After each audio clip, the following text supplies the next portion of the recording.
In-assist din po pala natin sila hanggang po sa attorney at maging po sa LTO ay na-assist din po natin sila.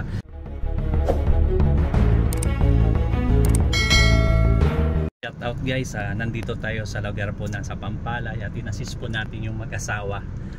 Bumili po sila ng sasakyan na Starlink, yung pinost po natin sa Facebook. So nagkasundo na po at ito nga po sila at na-assist po natin, kasama po yung driver. Yan po, shout out guys. So bibigyan po natin kung ano po maging masabi nila sa assessment na ginawa po natin. Sir, ano po ba masabi niyo sa naibenta po natin sa sasakyan at assessment po sa inyo? Satisfied po ba kayo? Yes sir, satisfied po kami. So in-explain niyo naman po yung mga advantage at disadvantage po ng car. So okay naman po siya sa assessment po namin.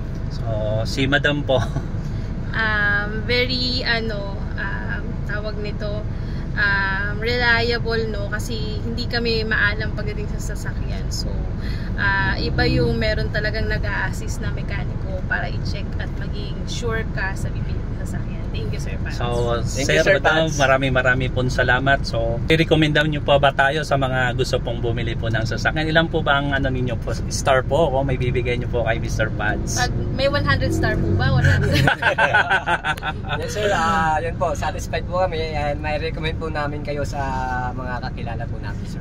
So guys, maraming pong salamat at ingat po kayo at in-assist din po pala natin sila hanggang po sa attorney at maging po sa LTO ay na-assist din po natin sila. So yun lamang po guys, maraming salamat. God bless. Thank you po.